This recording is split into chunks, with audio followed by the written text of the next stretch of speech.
కాండము మొదటి అధ్యాయము. ఆదియందు దేవుడు భూమ్యాకాశములను సృజించెను. భూమి నిరాకారముగాను శూన్యముగాను ఉండెను. చీకటి అగాధ జలముపైన కమ్మి ఉండెను. దేవుని ఆత్మ జలములపైన అల్లాడుచుండెను. దేవుడు వెలుగు కమ్మని పలుకగా వెలుగు కలిగెను. వెలుగు మంచిదైనట్టు దేవుడు చూచెను. దేవుడు వెలుగును చీకటిని వేరుపరచెను. దేవుడు వెలుగునకు పగలనియు చీకటికి రాత్రి అనియు పేరు పెట్టెను. అస్తమయమును ఉదయమును కలుగగా ఒక దినమాయెను. మరియు దేవుడు జలముల మధ్య ఒక విశాలము కలిగి ఆ జలములను ఈ జలములను వేరుపరచునుగాకని పలికెను.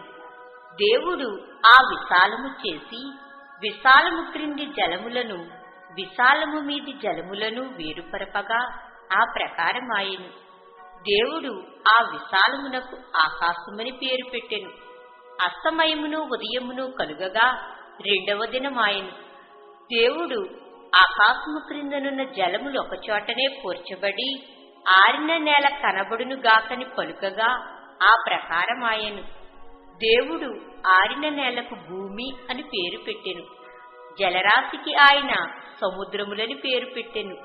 అది మంచిదని దేవుడు చూచెను.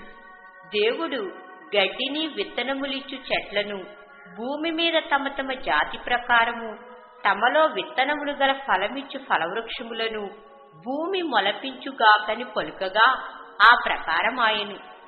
భూమి గడ్డిని తమ తమ జాతి ప్రకారము విత్తనములిచ్చు చెట్లను తమ తమ జాతి ప్రకారము తమలో విత్తనములు గల ఫలవృక్షములను మొలిపింపగా అది మంచిదని దేవుడు చూచెను. అస్తమయమును ఉదయమును కలుగగా మూడవ దినమాయెను. దేవుడు పగటిని రాత్రిని వేరుపరచునట్లు ఆకాశ విశాలమందు జ్యోతులు కలుగునుగాకనియు అవి సూచనలను కాలములను దిన సంవత్సరములను సూచించుటకై ఉండుగాకనియు భూమి మీద వెలిగించుటకు అవి ఆకాశ విశాలమందు జ్యోతులై ఉండుగాకనియు పలికెను. ఆ ప్రకారమాయెను.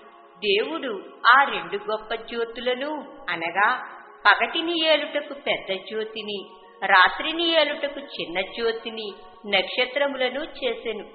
భూమి మీద వెలుగిచ్చుటకును పగటిని రాత్రిని ఏలుటకును వెలుగును చీకటిని వేరుపరచుటకును దేవుడు ఆకాశ విశాలమందు వాటిని ఉంచెను. అది మంచిదని దేవుడు చూచెను. అస్తమయమును ఉదయమును కలుగగా నాలుగవ దినమాయెను.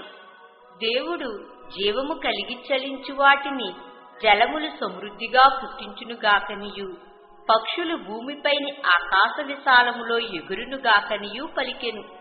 దేవుడు జలములలో వాటి వాటి జాతి ప్రకారము జలములు సమృద్ధిగా పుట్టించిన మహామత్స్యములను జీవము కలిగి చలించు వాటినన్నిటినీ దాని దాని జాతి ప్రకారము రెక్కలు గల ప్రతి పక్షిని సృజించెను. అది మంచిదని దేవుడు చూచెను.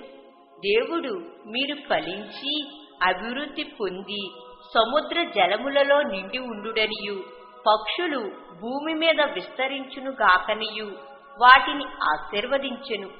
అస్తమయమును ఉదయమును కలుగగా ఐదవ దినమాయెను. దేవుడు వాటి వాటి జాతి ప్రకారము జీవము గల వాటిని అనగా వాటి వాటి జాతి ప్రకారము పశువులను పురుగులను అడవి జంతువులను భూమి పుట్టించుగాకని పలికెను.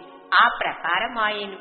దేవుడు ఆయా జాతుల ప్రకారము అడవి జంతువులను ఆయా జాతుల ప్రకారము పశువులను ఆయా జాతుల ప్రకారము నేలను ప్రాకు ప్రతి పురుగును చేసెను. అది మంచిదని దేవుడు చూచెను. దేవుడు మన స్వరూపమందు మన పోలిక చొప్పున నరులను చేయుదము. వారు సముద్రపు చేపలను ఆకాశ పక్షులను పశువులను సమస్త భూమిని భూమి మీద ప్రాకు ప్రతి జంతువును ఏలుదురుగాకనియు పలికెను. దేవుడు తన స్వరూపమందు నరుని సృజించెను. దేవుని స్వరూపమందు వారిని సృజించెను. స్త్రీనిగాను పురుషునిగాను వారిని సృజించెను.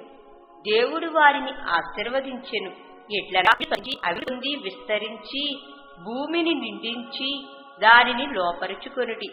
సముద్రపు చేపలను, ఆకాశ పక్షులను, భూమి మీద ప్రాకు ప్రతి జీవిని ఏలుడని దేవుడు వారితో చెప్పెను.